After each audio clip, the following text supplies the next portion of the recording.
Donc parlez-nous un peu, vous avez parlé de l'excès de religion, un sujet très sensible, vous avez eu l'audace quand même, j'ai lu beaucoup de livres, mais vous avez eu l'audace de parler de la religion. Il y a un excès de religion, excès entre guillemets. Ouais. Que voulez-vous dire par là? Tu sais, moi, Ndongo Dara, musulman pratiquant, donc je connais très bien l'importance de la religion. Quelqu'un ne peut pas vivre sans la foi. Oui. C'est hyper important de le comprendre. Mais ce n'est pas la religion en tant que telle en Afrique qui est le problème. Mais c'est la pratique, la manière dont la pratique de la religion. Voilà, la pratique des Africains, la façon de comprendre la religion, c'est ça qui est un problème. Donc moi, je ne peux pas comprendre. Salut chers amis téléspectateurs de la grande chaîne Entreprendre Autrement. Aujourd'hui, on a encore quelqu'un qu'on ne présente plus, hein, Monsieur Amadou Seck, hein, mais là avec une belle surprise, un livre qui vient de sortir, La cause de l'échec de la jeunesse africaine. Exactement. Pourquoi la cause de l'échec de la jeunesse africaine? Pourquoi vous êtes venu l'idée d'écrire un livre sur la cause de l'échec de la jeunesse africaine tout d'abord? Bon, je pense que si on se dit la vérité, 80% de la jeunesse africaine sont échoués. Effectivement. Et il se autoproclame même, c'est pas moi qui l'ai dit, il se dit on a échoué, on n'a pas de travail, les choses ne marchent pas, ça ne bouge pas. Donc après j'ai essayé d'étudier les causes. Et après j'ai essayé de, comme on dit, coucher dans quelques bouts de papier. Voilà. De montrer c'est quoi les causes. Et c'est les causes, exactement. Et en tout cas, moi j'ai lu le livre avant de faire cette interview et je pense que ça va faire beaucoup de bruit. Ça, j'en suis sûr. Et vous avez développé beaucoup de thématiques très importantes. Voilà, qui méritent aussi un débat, comme on vient de le faire aujourd'hui. Primo, vous avez développé une jeunesse complexée. Mais pourquoi vous osez dire qu'aujourd'hui, la jeunesse africaine est complexée? Vu que là, peut-être on assiste à la révolution, les jeunesses aujourd'hui sont conscients. Mais pourquoi vous dites qu'on est toujours complexés, nous Africains, surtout les jeunes? Oui, parce que quand je dis les jeunes ils sont complexés, donc il faut aller au plus profond. Ce n'est pas uniquement de se montrer ou de se filmer pour dire qu'on a besoin d'une révolution. Mais quoi exactement? Et quand, voilà, je viens sur les échecs. Pourquoi les jeunes ils sont complexés? Aujourd'hui, je te donne un exemple terre à terre que j'ai vécu moi personnellement. Effectivement. Si moi, exemple, j'ai mes soeurs et mes frères de même père, de même mère. Ils dépendent de moi. Plus ou moins. Et ils sont complexés de faire les business que j'ai fait même pour construire ce que j'ai construit. Pour arriver là. Ça c'est un. Deuxièmement, j'ai un cousin, bon c'est une histoire que je ne vais jamais oublier, un cousin qui vend des poissons fumés au marché. Et il avait un jour demandé à ma soeur de venir l'épauler au marché pour lui aider à vendre ses poissons fumés. Elle a dit que mon frère est en train de l'insulter. Viens travailler pour vendre des poissons fumés. Pour gagner de l'argent. Mon frère est en train de l'insulter. Pourquoi? Parce que vendre poissons de fumée, elle est complexée de le faire. Et elle travaille dans une banque, on lui paye 90 000, je te dis, donne son salaire 90 000. On a appelé une cousine qui vient aider ses frères. Aujourd'hui, elle fait plus de 300 400 000 par mois. Sur ce business-là. Et les jeunes qui se disent qu'il n'y a pas de travail au Sénégal, en Afrique d'une manière générale, c'est faux, ce n'est que des foutaises, il y a du travail. Sauf que toi, tu ne veux pas faire ces travaux-là. Donc c'est le complexe en fait qui cause problème. Exactement. Et pour aller plus loin, ce qui m'a inspiré dans ce chapitre-là, j'étais en Côte d'Ivoire pour former deux groupes de personnes. Et l'un, ils sont des Ivoiriens, 100%. L'autre aussi, ce sont des étrangers, ces gens qui vont venir d'Afrique du Sud, du Nigeria, Angola, etc. C'est un groupe de personnes. Donc le groupe qui sont 100% ivoiriens va faire croire que l'autre groupe, ils sont plus intelligents, donc il faut que je passe plus de temps avec eux. Et lorsque j'ai eu à fréquenter, à former les deux groupes, je me suis rendu compte même le groupe qui faisait allusion que l'autre groupe est plus intelligent. Eux, ils sont plus intelligents, ils ont une compétence plus avancée sur la crypto. Lorsque je parlais avec l'autre personne, ils connaissent rien dans la crypto. Et vous savez pourquoi ces jeunes pensaient que les autres ils sont plus intelligents? Sauf parce que ces gens-là parlaient anglais. Rien à part ça. Donc c'est juste le complexe de la langue parfois. Exactement. Le complexe peut aller plus loin. Il y a maintenant le complexe d'infériorité. Il y a certaines personnes qui sont comme moi, qui viennent des Dara, qui sont doués d'intelligence. Mais ils sont complexés d'exploiter cette intelligence qui est en eux parce qu'ils ont peur de faire des fautes de là ou là. Moi, j'ai eu la chance de ne pas avoir cette complexe. Je m'en balais les couilles que les gens pensent que lui, il parle de le ou là. Le plus important, les Africains francophones, on ne juge pas la personne par rapport à ses valeurs, par rapport à ses compétences, par rapport à les contenus qu'il partage, mais on le juge par rapport à le contenant, par rapport à au résultat. C'est dommage. Et donc, malheureusement, ce que vous dites, c'est ce qui se passe aujourd'hui. Les jeunes diplômés Bac+7 aujourd'hui, voilà, ça chôme. Donc, je vous rejoins sur ce côté-là. Lorsque vous dites que la jeunesse est complexée. Exactement. Donc là, je pense que vous avez bien détaillé. Et voilà, il y a beaucoup d'autres choses, mais on ne va pas tout dire ici. Exactement. Voilà, donc, dans le livre, vraiment, j'ai pris mon temps à beaucoup parler de cette partie. Sur la première partie, j'ai commencé parce que j'ai dit la cause de la jeunesse africaine, la cause de l'échec de la jeunesse africaine. Donc, il faut que je commence avec les jeunes. C'est pourquoi, pour leur rappeler aussi leurs responsabilités, avant d'attaquer, que ce soit l'État, que ce soit le gouvernement, il faut attaquer les jeunes d'abord pour leur dire que vous êtes responsables de tout ce qui vous arrive. C'est eux l'avenir du pays. Exactement. Alors, c'est très important. Il y a un autre thème qui est lié. Vous avez parlé du système éducatif. Hein?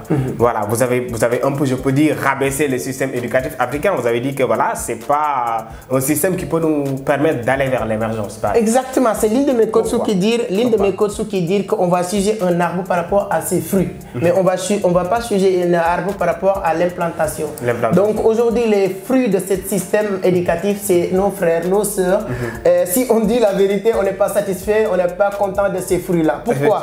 Parce que sur chaque 100 personnes qui terminent leurs études, qu'est-ce qu'ils savent faire? Rester à la maison et dire que j'attends. Est-ce que c'est ça qu'on voulait? Les systèmes qui nous ont menti depuis 1960, qui nous dit aller à l'école, chercher des bonnes notes, avoir des diplômes et trouver un bon boulot.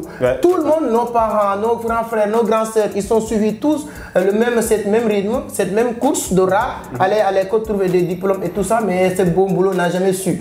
Et aujourd'hui, c'est encore pire. Le système éducatif enseigne nos frères et nos sœurs des choses inapplicables.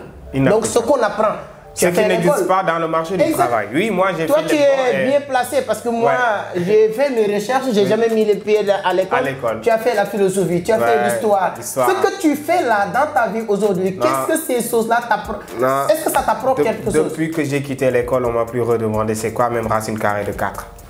Donc, il faut, maintenant les pays développés, on parle plus d'enseignement technique, on parle d'enseignement adaptatif. Il faut enseigner les gens ce qui est adapté avec le besoin réel du marché. Effectivement. Tu sors, tu es capable de faire quelque chose. Tu sors à l'école, donc le système est obsolète. Donc, selon toi, c'est quoi la solution en fait? Donc de reformuler, remoduler, parce que moi je ne peux pas me permettre de dire on va supprimer l'école, c'est pas possible. Mais il faut reformuler, remodeler, voir les contenus adaptés avec le temps. Aujourd'hui, on n'utilise plus 3310. Il y a 10 ans de cela, vous utilisez des téléphones 3310. Pourquoi on ne l'utilise plus? Parce qu'il n'est plus adapté. Ça évolue. Ça évolue. Donc le système reste. On peut dire que tout a changé, même les voitures, mais sauf le système éducatif uniquement francophone. Il faut préciser. C'est pourquoi le livre, je voulais mettre entre guillemets francophone. Parce qu'il y a beaucoup de trucs, parce que j'ai eu la chance de visiter beaucoup de pays. Je vois que la mentalité. Non, c'est diamétralement opposé. Donc vous avez bien développé cette partie-là et je pense que si vous voulez en savoir plus sur cette partie, vous pouvez vous procurer le livre et découvrir. Hein? C'est très important. Et ensuite, vous avez, lorsque j'ai lu le livre, vous avez dit qu'il y a beaucoup de fêtes au Sénégal, surtout en Afrique. Il y a beaucoup de fêtes. Mais les fêtes, ça fait partie, pourtant, M. Seck, ça fait partie de la vie. On a besoin, ce n'est pas toujours le travail, non, attendez, mais ce n'est pas toujours le travail. On a besoin de nous distraire de temps en temps.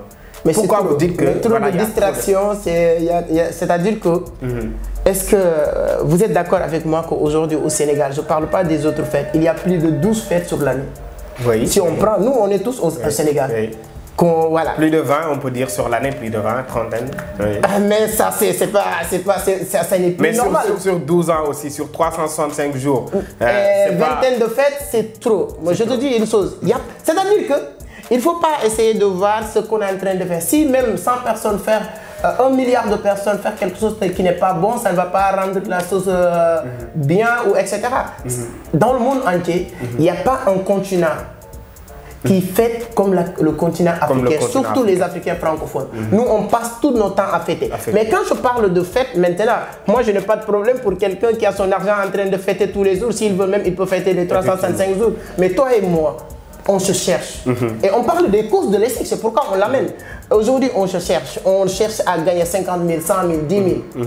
Mais avec notre travail, si on veut fêter 12 fêtes sur 12 mois, et tu as 12 salaires. 12 salaires. Donc chaque salaire, tu le mets sur une fête. Quand est-ce que tu vas sortir dans cette course de rat? Quand est-ce que tu vas réussir à réaliser quelque chose? Donc le problème des Africains, souvent, c'est les Africains eux-mêmes. C'est nous en fait. C'est nous. C'est-à-dire que moi, je ne peux pas comprendre, moi personnellement, c'est personnel. Et comme j'aime bien le dire, dans le livre, je ne cherche pas l'unanimité, je ne cherche pas que tout le monde soit d'accord. Il faut que chacun apporte ses idées. Et moi, je pense qu'il y a trop. Je dirais même, je ne pouvais même pas qualifier les nombres de fêtes qu'on a aussi, qui existent en Afrique, au Sénégal. Il y a, je ne veux pas citer, mais c'est trop, c'est trop. Et quelqu'un qui veut s'en sortir, un jeune qui me regarde et qui veut vraiment réussir dans la vie, il faut qu'il sache que voilà, chaque chose a son temps. À son temps. Il faut se priver de certaines choses pour arriver à bout. Tu vas pleurer aujourd'hui ou tu vas pleurer après, c'est toi de choisir. Donc c'est toi de choisir quel moment pleurer. Exactement. Aujourd'hui, tu commences à travailler, tu as la force, tu es jeune, tu gagnes 50 000, 100 000, et chaque semaine, chaque week-end ou chaque mois, tu es dans une fête, tu es content, hein, tu es en train de rigoler avec tes amis et tout ça. Il n'y a pas de problème, mais dis-toi que dans 20 ans, dans 30 ans, tu vas passer le reste à pleurer. Effectivement, mais quand même, on peut être d'accord sur une chose. On peut diminuer les fêtes, mais ça fait partie quand même de la vie, parce qu'on ne peut pas toujours être sérieux, travailler jusqu'à 60 ans, 40 ans et mourir, par exemple. Deux fêtes, pour moi, deux fêtes, ça suffit largement. Deux fêtes dans l'année, en Afrique. Aujourd'hui même, on n'a pas besoin de nous, parce que nous, on doit rattraper cette gap, cette distance entre nous et les autres. Et donc aussi, on regarde. Moi, si aujourd'hui, tu es devant et je veux te rattraper. Si tu fais quelque chose une fois, moi je vais l'annuler. Si les Européens, les Américains, ils sont deux fêtes, nous on doit supprimer ces deux fêtes pour le rattraper. Parce que nous on est dans cette course-là, mais bizarrement nous, on fait plus de fêtes que les gens qu'on veut rattraper. Quand est-ce qu'on va le rattraper? Et eux, ils sont en train de suivre le chemin. Ça c'est compliqué. Donc c'est trop. Et là j'ai bien compris. Je pense que vous allez comprendre une fois que vous aurez lu le livre. Alors, vous avez indexé aussi les politiciens. Actuellement, la politique, c'est chaud au Sénégal. Surtout en ce moment-là, c'est un thème d'actualité que vous avez bien développé dans le livre. Pourquoi vous avez indexé les politiciens? Pourquoi certains jeunes pensent... C'est eux qui nous dirigent, en fait. Mais comme disait Aristote, la politique, ce n'est rien d'autre que l'art de bien gérer la cité. En tout cas, pour quelqu'un qui n'a pas fait les bancs, qui parle d'Aristote, là, c'est chaud. C'est chaud. Tu sais que voilà, c'est ça la politique, ce n'est rien d'autre que ça. Et aujourd'hui, il y a certains jeunes qui pensent que voilà, c'est Mohamed Moustapha qui va devenir président pour régler mes problèmes. Bon, je n'ai pas en train de dénigrer, mais si Mohamed demain dit que je vais être candidat, il ne va pas régler vos problèmes. Il est là pour régler le problème de la cité. Mais on élit un président pour pouvoir, pour qu'il règle nos problèmes. Pour qu'il règle le problème de la cité. De la cité. Comme disait Aristote. Mais s'il règle le problème de la cité, nous on fait la cité. Non, quand il règle le problème de la cité, à partir de là, nous, on règle nos problèmes. On règle nos problèmes. Voilà, mais il ne faut pas reposer nos problèmes sur la personne qui... Nos problèmes personnels, on peut dire. Ouais, mais les gens pensent que on doit reposer nos problèmes personnels. Quelqu'un qui n'a pas de travail, il dit que c'est l'État. Quelqu'un qui n'a pas de... Lève-toi, allez travailler. Tu ne peux pas dire que l'État, qu'est-ce qu'il doit faire? C'est de créer un environnement propice qui permette les entrepreneurs de travailler, tout le monde. Mais il ne peut pas gérer, il ne peut pas régler le problème de tout le monde. Maintenant, il y a aussi l'autre sens. Prendre les politiciens comme référence aujourd'hui en Afrique, il y a des gens aujourd'hui qui pensent que voilà, moi, qui sont tellement influencés, surtout les étudiants, si tu entres aujourd'hui sur les amphis, sur les universités, on parle de temple de savoir, les gens pensent qu'il faut que je devienne Macky Sall. Sur 100, combien d'élèves? 100 000 étudiants, il y a que, depuis 1960 jusqu'à aujourd'hui, on n'a que 4 présidents. Vous êtes plus de 100 000 personnes chaque année et actuellement, on pense que voilà, c'est Macky Sall qui va... Il faut que tout le monde devienne président. Il faut qu'on restaure l'esprit entrepreneurial dans les universités, motiver les étudiants pour qu'ils comprennent que politique, ce n'est pas un métier. Ce n'est pas un métier et ça ne va pas changer du jour au lendemain. Voilà, et donc, prendre politique comme métier, ça c'est catastrophique. C'est une erreur, c'est une erreur. Donc on n'a pas trop de temps et on va un peu balayer les autres. Vous avez dit qu'il y a trop de laisser-aller. Ça, on peut le mettre dans le cadre de la politique aussi au Sénégal. Pourquoi il y a trop de laisser-aller? C'est-à-dire que trop de liberté aussi. On est un pays démocrate quand même. Oui, on a la liberté de dire ce qu'on veut, de faire des marches. Exactement. Moi, j'ai visité Dubaï. Donc, les pays les plus développés. Ce qu'on appelle la démocratie n'existe pas dans les pays développés. Les pays vraiment développés. Mais un pays comme l'Amérique, c'est une pays démocratique. Oui, il y a une dictature positive. Comment pouvez-vous expliquer? C'est-à-dire qu'aujourd'hui, si je dis il y a trop de laisser-aller, aujourd'hui, je prends vos exemples, vos cas, comme vous êtes là, je vais vous considérer comme le représentant des étudiants. Oui, je suis là. Le moment où vous revendiquez vos droits d'avoir vos bourses, c'est en ce même moment que vous empêchez les autres d'occuper à leurs préoccupations, de nourrir leur famille, bloquer les rues et tout. Ça, c'est anormal. Mais si l'État avait fait son travail quand même, est-ce qu'on a... Mais est-ce que si l'État ne fait pas son travail, ça te permet de vous aussi de venir détruire les biens publics qui n'appartiennent pas à l'État? Mais sans nos bourses quand même, on ne mange pas. Oui, l'université c'est bien, l'État doit vous accompagner, mais comme j'aime bien le dire, il y a trop de laisser aller. Et ne pas avoir reçu vos bourses aussi ne vous donne pas le droit de détruire les biens publics, pas le bien de l'État. Et au-delà de détruire les biens publics et de détruire aussi, comment il s'appelle, d'empêcher les gens de faire leurs préoccupations et tout, occupations et tout. Et il y a d'autres choses, il y a beaucoup de laisser-aller de développer, même l'État en tant que tel. Et vous l'avez bien développé dans le livre. Vous avez parlé même de la mendicité. Voilà, bon, ça je pense que c'est dans tous les pays d'Afrique, hein, la mendicité. C'est trop. C'est trop quoi, selon vous. Donc parlez-nous un peu. Vous avez parlé de l'excès de religion. Un sujet très sensible. Vous avez eu l'audace quand même. J'ai lu beaucoup de livres, mais vous avez eu l'audace de parler de la religion. Il y a un excès de religion. Excès entre guillemets. Que voulez-vous dire par là? Tu sais, je suis moi, Ndongo Dara, musulman pratiquant. Donc je connais très bien l'importance de la religion. Quelqu'un ne peut pas vivre sans la foi. C'est hyper important de le comprendre. Mais ce n'est pas la religion en tant que telle en Afrique qui est le problème. Mais c'est la pratique, la manière dont la pratique de la religion. Voilà, la pratique des Africains, leur façon de comprendre la religion, c'est ça qui est un problème. Donc moi je ne peux pas comprendre. Vous êtes élève ou étudiant, vous partez pour faire le bac. Pour réussir dans la vie, il faut que les gens comprennent c'est le travail qui paye, rien de plus. C'est pas le maraboutage. Mais quelqu'un qui doit aller faire le bac, il passe son temps à aller donner des 100 000 francs, 2000 à quelqu'un qui te donne, je ne sais pas, des gris-gris, des stylos pour te dire que tu vas avoir le bac. Mais est-ce que parfois ça ne marche pas, la sorcellerie? Non, ça ne marche pas et ça ne marchera pas. Ça marche uniquement sur la personne qui le croit. Quand tu crois à quelque chose, c'est ça qu'on parlait de votre imagination ou bien votre... En tout cas, les gens qui font du métaphysique vont mieux vous savent ce dont vous parlez. Mais ça ne marche pas. Et il y a des fonctionnaires qui ont eu la chance d'avoir un boulot, qui doivent reconstruire, qui doivent créer d'emplois, qui doivent prendre l'argent pour investir, mais chaque mois ils prennent cet argent et le donner à des gens. À des marabouts. C'est du n'importe quoi. Et on peut aller plus loin. Maintenant, comment la manière dont les gens comprennent la religion, tu restes chez toi, moi je prends l'exemple de chez moi, tu restes chez toi, tu fais rien de bon, tu dors de 8h à 22h et tu dis que Dieu va faire. Qu'est-ce que Dieu va faire? C'est-à-dire que les gens qui passent tout le temps à dire qu'on va... Bah, mon frère, tu peux prier, hein, tu veux... Mais si tu ne travailles pas, ça ne marche pas.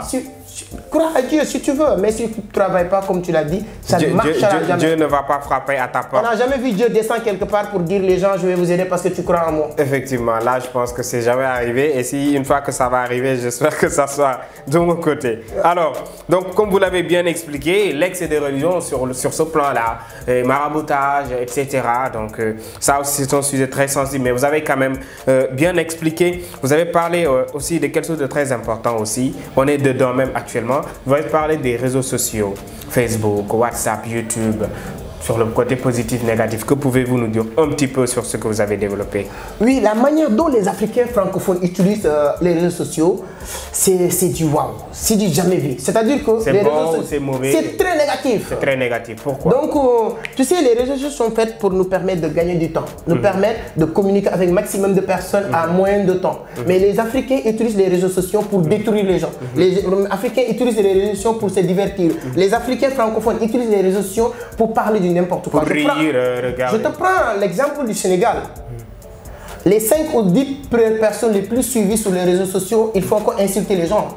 Actuellement, leur travail, c'est d'insulter. Avec la politique, si tu es de Sonko, on t'insulte, si tu es de Macky, on t'insulte. Non, même la politique, c'est récent. C'est-à-dire que les gens aiment les gens qui détruisent la vie des autres. Mais comment on peut arriver à ce niveau de méchanceté? C'est-à-dire que ce que tu as envie de partager, toi, c'est détruire la vie de quelqu'un. Effectivement. Quand on est en train de détruire la vie de quelqu'un, tu es content. Tu es content, oui. On parle de... J'ai utilisé le nom de Capo, parce que pour ne pas citer les noms, mais on sait qui se passe, je fais allusion. Moi, je vais parler carrément.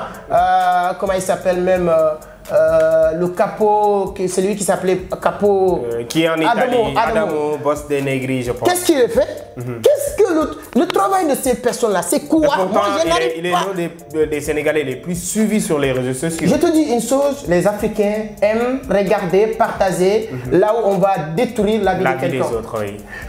Mais les motifs qu'on parle souvent. Tout le moi, je n'arrive pas à comprendre ça. Donc, et ça, j'ai beaucoup détaillé. Il y a beaucoup d'exemples que j'ai vus bien détaillé dans le livre. En Afrique. Ça, donc, ça pour qu'on puisse réussir, il faut qu'on puisse utiliser utilement les réseaux sociaux. On peut utiliser utilement, effectivement. Mais c'est normal. Et c'est ce qui nous suit actuellement. Ils utilisent uniquement les réseaux pour se... Pour nous suivre. Je vous dis quelque chose. Est-ce que vous savez qu'en Chine, si vous êtes élève, votre téléphone et l'application TikTok est tellement paramétré que tu ne peux pas utiliser TikTok plus de 1h45 par jour. Par jour, oui. C'est-à-dire que ton téléphone, voilà, ton téléphone, si vous êtes chinois, tu as un téléphone, tu es en Chine, le TikTok qu'on nous donne ici, on passe de 8h à 22h, insulter, critiquer, tout ça. Les Chinois eux-mêmes, leurs enfants qui sont à l'école, ils ne peuvent pas utiliser TikTok en moins plus de 2 heures. C'est eux qui ont créé TikTok. Pour vous dire que nous, le niveau de... Et on ne paye pas. Et TikTok ne paye pas en Afrique. Donc c'est un sujet très délicat. Et vous avez bien fait de vraiment développer cela. Et on va terminer par ces deux parties. Les jeux de hasard. On peut dire, on peut citer... Paris foot, hein. Je vois les gens te critiquent tout le temps. M'attaquer tout le temps, je parle de ça. C'est normal. Les influenceurs, c'est quoi être influenceur? C'est pas d'avoir 1 million d'abonnés. C'est d'être un sensibilisateur. Quelqu'un qui est là pour sensibiliser. Impacte positivement. Si tu as 100 millions d'abonnés et tu fais rien de bon aussi, on s'en fout. Tu n'es pas un influenceur. Tu influences qui? Des idiots peut-être. Mais l'argent, on ne le gagne pas comme ça. Effectivement. Tu fais que perdre. Et sous le livre de l'effet cumulé, il a dit que le temps qu'on montre les gens qui ont gagné 1 million ou 2 millions de dollars, etc., pour inciter les autres à jouer.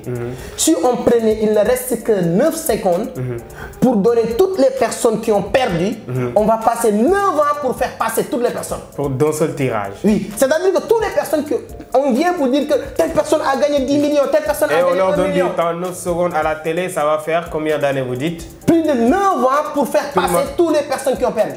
Super. Donc c'est pas ça qui développe le pays.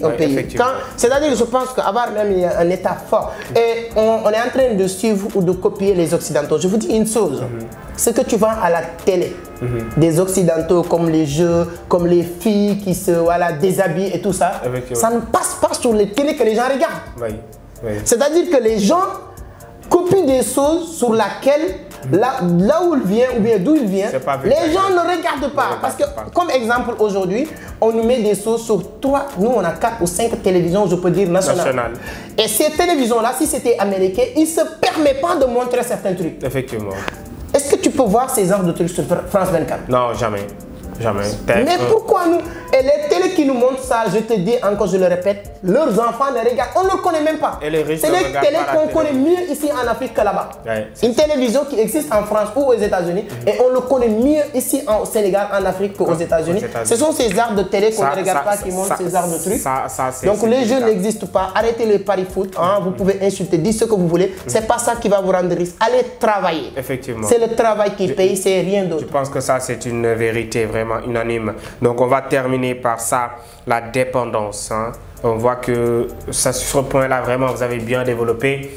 Les gens sont dépendants aujourd'hui. On compte tout le temps sur les gens, sur quelqu'un, sur l'État, sur sa famille, son père, sa mère, etc. Oui, c'est-à-dire que l'organisation africaine, surtout la culture, ça c'est de la culture africaine, surtout sénégalaise. Et je pense que la difficulté ou bien la comment ça s'appelle, la vie est dure, que les gens durent tout le temps. L'une des causes, c'est ça. Dans les pays, même en Côte d'Ivoire, quand je parle de la cause de l'échec, je parle de l'Afrique. Même en Côte d'Ivoire, à partir de 18 ans, tu te débrouilles. Mais à 18 ans, si on dit la personne, débrouille-toi, c'est-à-dire que les gens font l'inverse. À 18 ans, tu penses que tu dois gérer la personne et ensuite, il y a qu'une seule personne qui doit gérer. Et surtout nous, en Afrique, au Sénégal, une famille de 10-15 personnes, si on disait que chaque personne qui a 18 ans, débrouille-toi. Et on pense que c'est ça même aider la personne. Je suis sûr que 80% de ces jeunes-là, si on leur dit débrouille-toi à l'âge de 18 ans, ils vont se prendre en charge. Mais on va mettre sur la tête de la personne, tu dois gérer la famille. C'est-à-dire la pression sociale. Voilà, c'est-à-dire qu'ils ne pourront plus. Aujourd'hui en Afrique, au Sénégal particulièrement, il y a trop de dépendants. Tu dépends de tout ce qui t'arrive. Ça t'empêche même de prendre tes responsabilités. Et je reviens encore sur le même livre. C'est un très bon livre que je conseille tout le monde de le lire. L'effet cumulé. Il dit que tout ce qui t'arrive dans la vie, tout, de A à Z, tu es l'unique responsable. Le seul et unique responsable. Et maintenant, les gens cherchent un bouquet. Toutes les personnes qui ont échoué en Afrique, si tout il y a un responsable. C'est Dieu ou les marabouts ou les gens. Mon père qui ne m'a pas aidé, ma mère qui a préféré amener mon frère aux États-Unis. Non, moi j'ai échoué parce que mon frère il est aux États-Unis. Je l'ai appelé 2 fois, il ne m'a pas aidé. C'est-à-dire qu'il y a toujours un bouc émissaire. Et nous sommes responsables de tout ce qui nous arrive. Donc vraiment, c'est ça a été vraiment intéressant. Et vous avez développé de bonnes thématiques. Toutes ces thématiques-là ont été bien développées dans le livre La cause de l'échec de la jeunesse africaine. Je pense que c'est disponible actuellement où? En Côte d'Ivoire pour moi. En Côte d'Ivoire. Mais pourquoi mais les Sénégalais, il faut attaquer M. Seck. Pourquoi en Côte d'Ivoire? Nous, on n'a pas l'argent pour aller en Côte d'Ivoire. Comment est-ce qu'on va faire? Voilà. Pour ceux qui sont au Sénégal. Moi, j'ai eu la chance de l'avoir. Voilà. Mais pour ceux qui sont au Sénégal, donc je vais le dire, ça va être disponible à partir du mois de mars. Mois de mars. À partir du 5 mars, ça va être disponible au Sénégal. On va communiquer sur une journée, même cérémonie de dédicace. Et vous prévoyez d'aller en Côte d'Ivoire pour un séminaire? Voilà, pour un séminaire le 25 février 2023 à l'hôtel Belle Côte d'Abidjan, Rivera Palmarin. Donc, ce sera l'occasion de faire aussi cérémonie de dédicace du livre. Et comme je dis, moi aujourd'hui, je suis moitié sénégalais de sang, de nationalité, voilà, mais je suis ivoirien de cœur. J'adore ce beau pays. Super. Côte d'Ivoire, vous êtes gâtés. En tout cas, Côte d'Ivoire est gâté. Exactement. Et voilà, donc attendez-le dans quelques jours, il sera là-bas. Et merci beaucoup, M. Seck, pour l'interview. Merci beaucoup, c'est toujours un plaisir de partager avec toi. Merci beaucoup. Très chers internautes, merci beaucoup de nous avoir suivis. À la prochaine pour une autre vidéo. Merci beaucoup.